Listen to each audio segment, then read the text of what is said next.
Shri Education.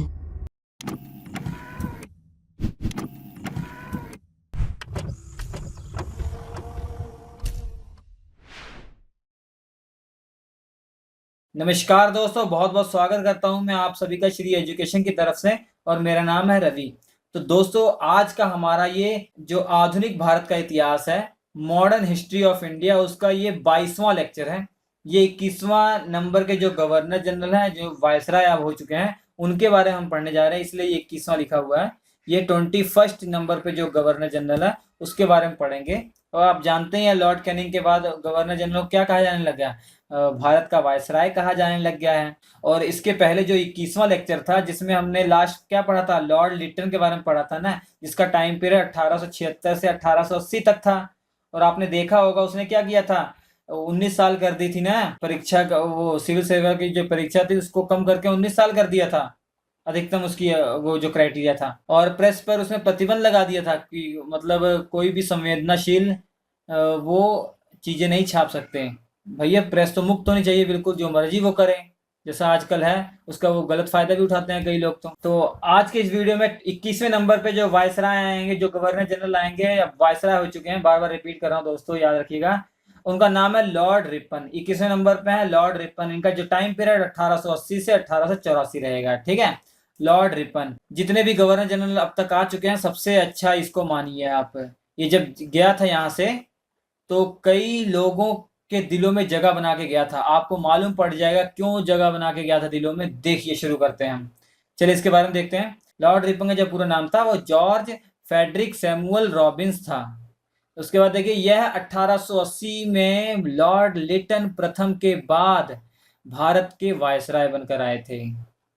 अब जानते ही हैं इसके पहले कौन थे, लॉर्ड लिटन थे। लॉर्ड लिटन के बाद वायसराय यही बन के आए थे 1880 में। अपने से पहले आए सभी वायसरायों की तुलना में यह अधिक उदार थे। सबसे अच्छे यही थे जितने भी अब तक आ चुके हैं। आपको मालूम पड़ जाएगा, अरे थे तो अंग्रेज ही, क्या अच्छे होंगे, मतलब उन सबसे तुलना की जा रही है तो उन तुलना में से ये अच्छा था, ठीक है। अपने सुधार कार्यों के अंतर्गत लॉर्ड रिपन ने सर्वप्रथम समाचार पत्रों की स्वतंत्रता को बहाल करते हुए 1882 में वर्नाक्यूलर प्रेस एक्ट जो लगा हुआ था उसको समाप्त कर दिया। वर्नाक्यूलर प्रेस एक्ट किसने लगवाया था? लॉर्ड लिटन ने लगवाया था, जो इसके पहले आया था, जिसका टाइम पीरियड 1876 से 1880 तक था। तो दोस्तों पूरा रट लीजिए इसको, पानी की तरह पी लीजिए, घोल के इसको पी लीजिए। बहुत ही इंपॉर्टेंट है अगर आपको सफल होना है ना इतिहास के क्षेत्र में, इतिहास के एग्जाम में अगर अच्छे नंबर लाने हैं तो ये याद कर लीजिए। बार बार दिन रात इसको रट रट के खत्म कर दीजिए इसको पूरी तरीके से, ठीक है। यकीन मानिए एक बार आपको याद हो जाएगा तो भूलेगा नहीं, बार बार पढ़ लेंगे ना, बार बार भूलेगा नहीं आपसे, ठीक है। और इसने एक और काम किया था इसके अलावा, कि जो उसने बनाया था मैक्सिमम क्राइटेरिया जो था 19 साल का, उसको हटा के फिर से 21 साल इसने कर दिया था, ठीक है। जो सिविल सर्विसेज की जो परीक्षाएं थी उसके लिए जो मैक्सिमम एज थी उसको फिर से 21 साल कर दिया। एक अच्छा काम कर दिया, ताकि अब भारतीयों को भी मौका अच्छा मिलेगा, ठीक है। प्रथम जनगणना 1872 में मेयो के शासनकाल में शुरू हुई थी। हमने आपको बताया था जब इसके पहले लॉर्ड मेयो के बारे में पढ़ाया था, हमने बताया था उसने एक प्रयोग किया था जनगणना करवाने का, जो कि 1872 में हुई थी। क्वेश्चन आएगा, भारत में पहली जनगणना कब हुई थी? 1872 में हुई थी।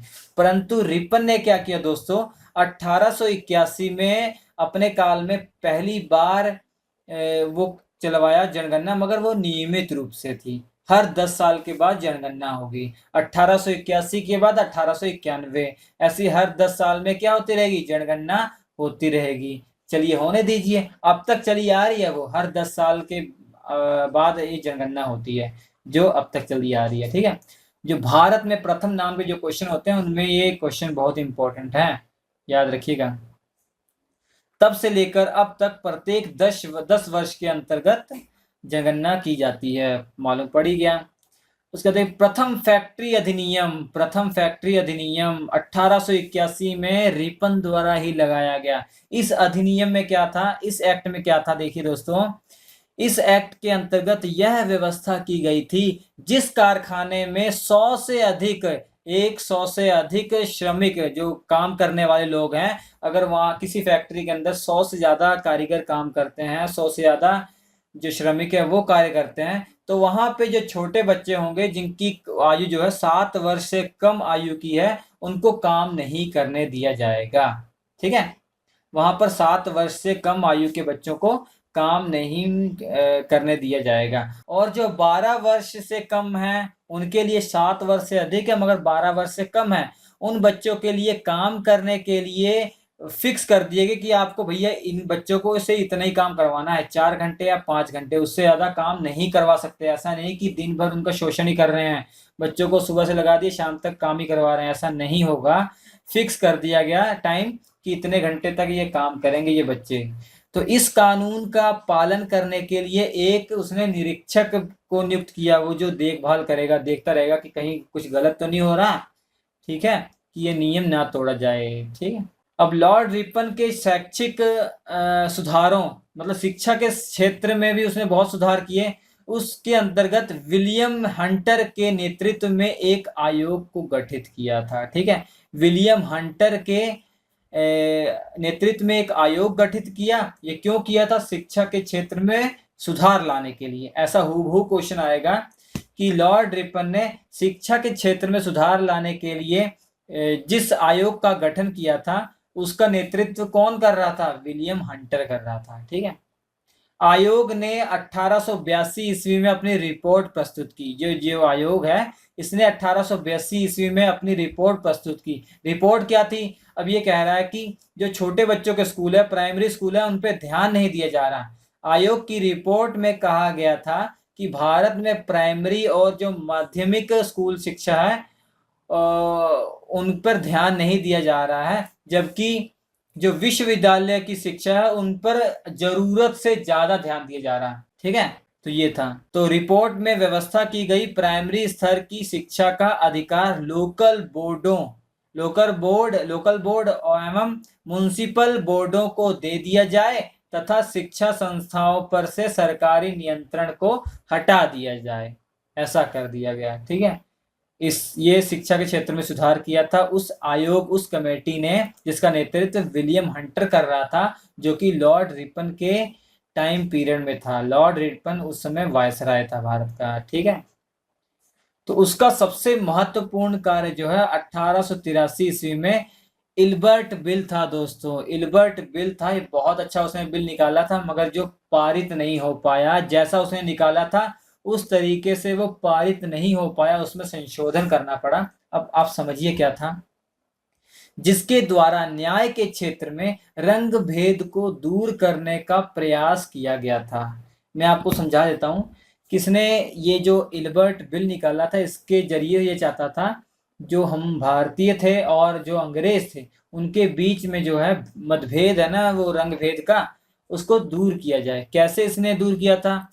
उसने ये किया था कि अगर कोई भी अंग्रेज गलती करता है, उसको सजा दी जाती है, तो उसकी सुनवाई कोई न्यायाधीश करेगा ना। अब ये कर दिया गया था, अब जो यूरोपी थे उनकी सुनवाई अब भारतीय, जो हम जैसे भारतीय हैं वो कर सकते हैं। हम जैसे जो भारतीय न्यायाधीश हैं वो उनकी सुनवाई कर सकते हैं। मगर इसका बहुत ही जोर शोरों से इन्होंने विरोध किया था यूरोपियों ने। पढ़िए आगे क्या लिखा है। इस बिल के द्वारा भारतीय न्यायाधीशों को भी यूरोपीय न्यायाधीशों की भांति यूरोपीय मुकदमों की सुनवाई, जो मुकदमे यूरोपीय मुकदमे थे, अंग्रेजों से रिलेटेड थे, की सुनवाई का अधिकार दिए जाने का सुझाव था। देखिए पहले कितनी बुरी हालत थी। इवन जो हमारे न्यायाधीश थे भारत के, उनको अधिकार नहीं था कि कोई भी अंग्रेज अपराधी है उसकी सुनवाई कर सके, उसके मुकदमे की। देख लीजिए। किंतु इस बिल का यूरोपियन एवं एंग्लो इंडियन समुदाय के द्वारा इतना अधिक विरोध किया गया कि बिल की धाराओं में विशेष परिवर्तन करके ही उसे पारित किया गया। ठीक है, देखिए ये हो गया था, पूरी तरीके से पारित नहीं हो पाया था। मगर कोई बात नहीं भैया, मगर देखिए इसने अपने दिल में जगह बना ली थी लोगों के, और रंग भेद बना ही रहा। फिर भी ऐसा प्रस्ताव रखने मात्र से भारतीय जनता में लॉर्ड रिपन की लोकप्रियता काफी बढ़ गई। आप जानते ही हैं भारत के लोग कितने दिल वाले होते हैं, तो इन्होंने सोचा हमारे लिए किसी ने सोचा तो सही, अब उसकी लोकप्रियता बहुत ही ज़्यादा बढ़ गई थी। ठीक है, इस कानून का विरोध में, इस विधेयक या कानून के विरोध में अंग्रेजों द्वारा किए गए विद्रोह को श्वेत विद्रोह कहा जाता है। ठीक है, श्वेत विद्रोह के नाम से जाना जाता है, श्वेत विद्रोह के, ठीक है, श्वेत विद्रोह के नाम से जाना जाता है। याद रखिए श्वेत विद्रोह क्या है, यही है।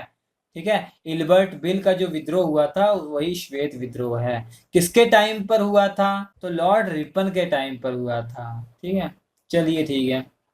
1884 ईस्वी में त्याग पत्र देकर प्रस्थान करते समय भारतीयों ने लॉर्ड रिपन को सैकड़ों अभिनंदन पत्र देकर सम्मानित किया। जब ये त्याग पत्र देकर जा रहा था तो बहुत सारे भारतीयों ने पत्र लिखकर सम्मान किया था। और आगे देखिए, इतना ही नहीं, शिमला से बम्बई, जो वर्तमान में मुंबई है, तक की यात्रा के दौरान स्थान स्थान पर उन्हें भावभीनी विदाई दी गई थी। जब वो शिमला से बम्बई जा रहे थे तो जगह जगह पर उनको विदाई दे रहे थे, अच्छे अच्छे, मतलब समझ पा रहे हैं फीलिंग, ठीक है, सम्मान दे रहे थे। तो ये था लॉर्ड रिपन के बारे में, जिनका टाइम पीरियड 1880 से 84 तक था। और इसके बाद आएंगे लॉर्ड डफरिन, जो कि 22वें गवर्नर जनरल या वायसराय थे। तो क्या है, लॉर्ड डफरिन, इनका टाइम पीरियड जो है 1884 से 1888 तक रहेगा। अब छोटी थोड़ी बहुत बातें इनके लिए अभी देख लीजिए, इम्पोर्टेंट ज़्यादा नहीं है, फिर भी थोड़ा बहुत देख लीजिए, जो इम्पोर्टेंट है वो मैंने बता दिया है। लॉर्ड डफरिन 1884 ईस्वी में लॉर्ड रिपन, जो कि सबसे सही था, के बाद भारत का वायसराय बनकर आया था। वह 1884 से 1888 तक भारत का वायसराय रहा था। ठीक है, सामान्यतः तौर पर उसका शासनकाल शांतिपूर्वक रहा, परंतु एक युद्ध हुआ था जिसे कहा जाता तृतीय बर्मा युद्ध, 1885 से 86 तक हुआ था। उसी के कार्यकाल में हुआ था, जिसके फलस्वरूप उत्तरी बर्मा ब्रिटिश भारतीय साम्राज्य का अंग बन गया। ठीक है, और रूसी अफगान सीमा पर स्थित पंजदेह पर रूसियों का कब्जा हो जाने के कारण रूस तथा ब्रिटेन के बीच युद्ध का खतरा पैदा हो गया था। परंतु इसने एक अच्छा काम किया था। अफगानिस्तान के आमीर अब्दुल रहमान, जो 1800 से 80 से 1901 तक थे, के शांति प्रयास तथा लॉर्ड डफरिन की विवेकशीलता से यह युद्ध नहीं छिड़ पाया। ठीक है, तो ये युद्ध नहीं हो पाया। और इनके टाइम पर एक बहुत ही इंपॉर्टेंट बात हुई थी, आपको याद रखना, कांग्रेस की स्थापना हुई थी। कांग्रेस की स्थापना ब्रिटिश राज लॉर्ड डफरिन, ठीक है, ब्रिटिश राज मतलब किसके टाइम पर, लॉर्ड डफरिन के टाइम पर 28 दिसंबर 1885 में हुई थी। ये बहुत इंपॉर्टेंट है। कांग्रेस की स्थापना कब हुई थी, ये क्वेश्चन पूछा जाता है। तो ये स्थापना हुई थी 28 दिसंबर 1885 में हुई थी। 1885 याद रखिए। ठीक है, और इसके संस्थापकों में ए ओ ह्यूम और दादा भाई नौरोजी और दिनशा वाचा शामिल थे इनके संस्थापकों में। ठीक है, उसके बाद देखिए, लॉर्ड डफरिन के कार्यकाल में ही 1885 ईस्वी का बंगाल लगान कानून बना। बंगाल लगान कानून, इसको बंगाल टेनेंसी एक्ट भी कहा जाता है। बंगाल टेनेंसी एक्ट कानून बना। ठीक है, जिसके अंतर्गत किसानों को भूमि की सुरक्षा की गारंटी दी गई।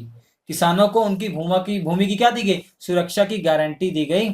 और इसमें क्या था कि न्याय युक्त लगान निर्धारित कर दिया गया। न्याय युक्त लगान निर्धारित कर दिया गया। भैया न्याय युक्त होगा लगान, ऐसा नहीं कि 4 गुना लगान दिया जाएगा, 5 गुना लगान लिया जाएगा, ऐसा कुछ नहीं था।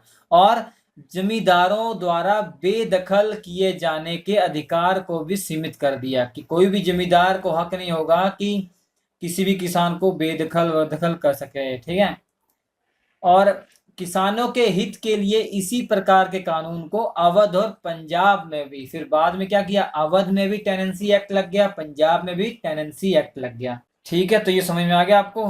तो ये सारी इन्फॉर्मेशन आपको मैंने बताई लॉर्ड डफरिन के बारे में, जिसका टाइम पीरियड 1884 से 1888 तक था।